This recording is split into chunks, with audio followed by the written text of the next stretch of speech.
మీరు మీ విజిటింగ్ కార్డులు చూస్తుంటే శ్రీనివాస్ మదిపాటి ఎంఎస్సి ఎల్ఎల్బి బీసీజే ఇవన్నీ ఉన్నాయి. ఇంత చదువుకొని మీరు పోలీస్ డిపార్ట్మెంట్లోకి ఎందుకు రావాల్సి వచ్చింది? పోలీస్ అంటే చదువుకోని వాళ్ళు ఉండాలన్న రూల్ ఎక్కడ లేదు. చదువుకోవడం రావడం వల్ల డిపార్ట్మెంట్ మంచి జరుగుతుంది అనేది ఒక ప్యాషన్తో వచ్చాను. సో చదువు అనేది ఇప్పుడు కూడా చదువుకుంటున్నాను నేను. అది నా పర్సనల్ ప్యాషన్ అది.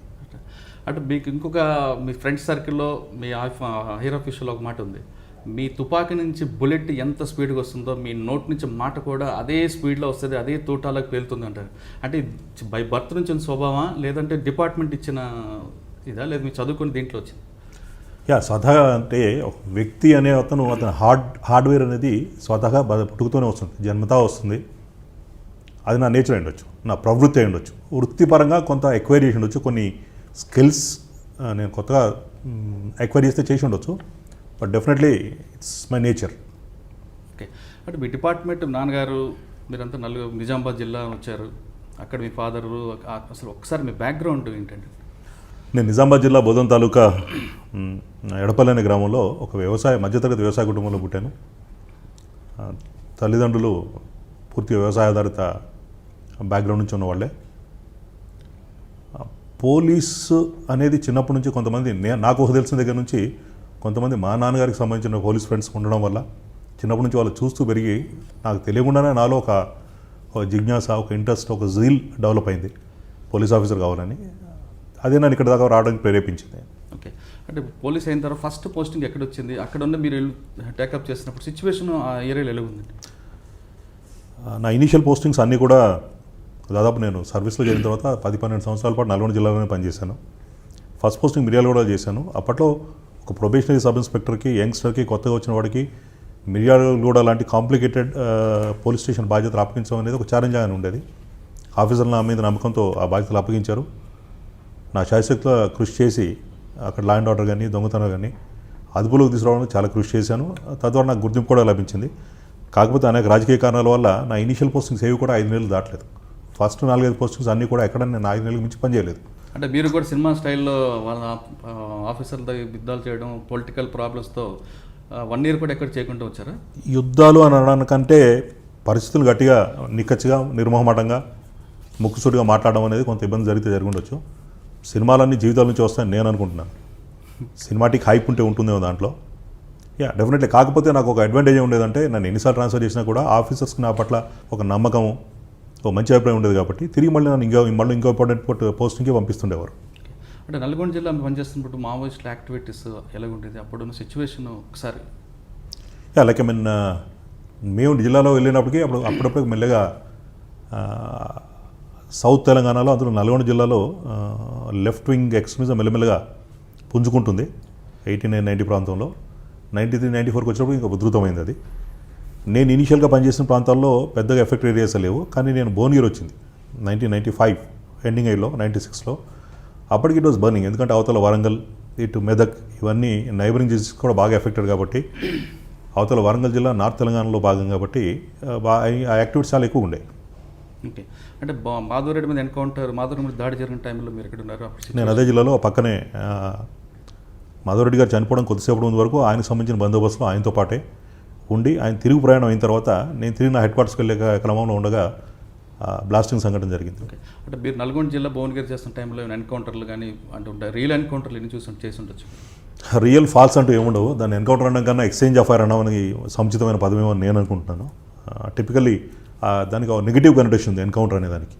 అంటే ఎక్స్చేంజ్ ఆఫ్ ఫైర్స్ ఎన్ని ఉండొచ్చు? క్వైట్ ఎ ఫ్యూ, కొన్ని డజన్స్ ఉండవచ్చు.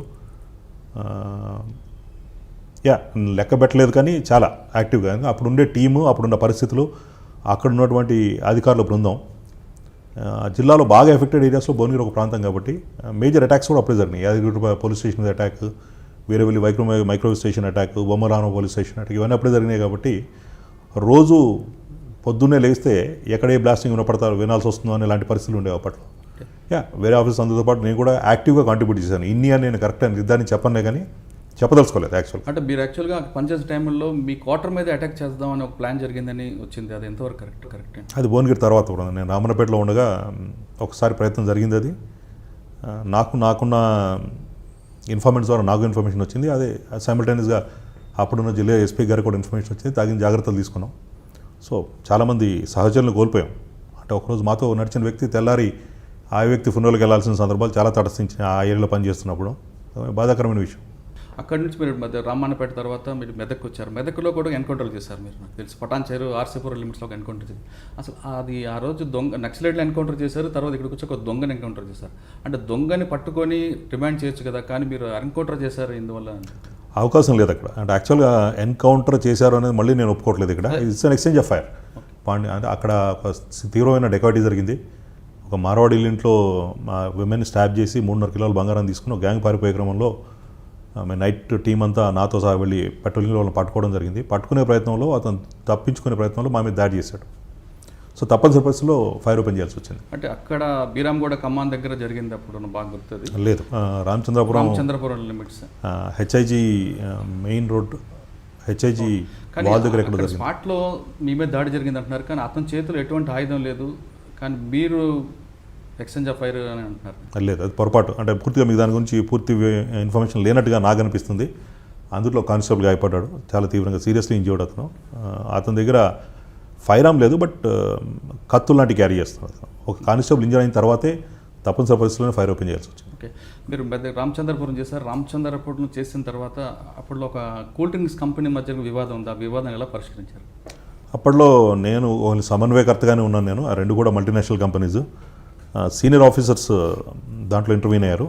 వీళ్ళందరినీ తీసుకెళ్ళి ఆ సీనియర్ ఆఫీసర్ ముందు ప్రొడ్యూస్ చేయడం, వాళ్ళందరినీ కూర్చోబెట్టి మాట్లాడడం, వాళ్ళ వ్యాపారపరమైన లావాదేవీల్లో ఏదో గొడవ వచ్చి ఒక కంపెనీకి సంబంధించిన బాటిల్స్ ఇంకో కంపెనీ వాళ్ళు హోల్డ్ చేసి ఇది చేస్తున్న క్రమంలో సీనియర్ ఆఫీసర్స్ ఇంటర్వ్యూన్ అయ్యారు. నేను వాజ్ ఓన్లీ ఫెసిలిటేటర్. నేను సమన్వయకర్తగా ఉండి ఆఫీసర్స్కి అసిస్ట్ చేశాను అంతే. ఓకే, ఆర్సీపురం తర్వాత మీరు ఓల్డ్ సిటీ వెళ్ళారు.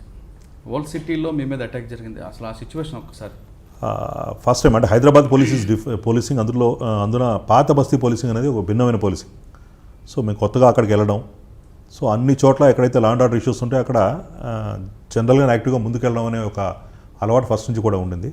బట్ అప్పటికి హైదరాబాద్ సిటీ పోలీస్ ఏంటంటే కొంత వేచి చూచే ధోరణి అలవాటు ఉండేది. నేను కొత్తగా సిటీలోకి వచ్చాను కాబట్టి వాళ్ళు ఎవరైతే మిస్యూస్ ఎలిమెంట్స్ ఉన్నారో, రాళ్ళు రూతున్నారో, దాడులు చేస్తున్నారో వాళ్ళు పట్టుకునే ప్రయత్నంలో నేను గాయపడడం జరిగింది. అది December 6th బ్లాక్ డే సందర్భంగా జరిగింది. అది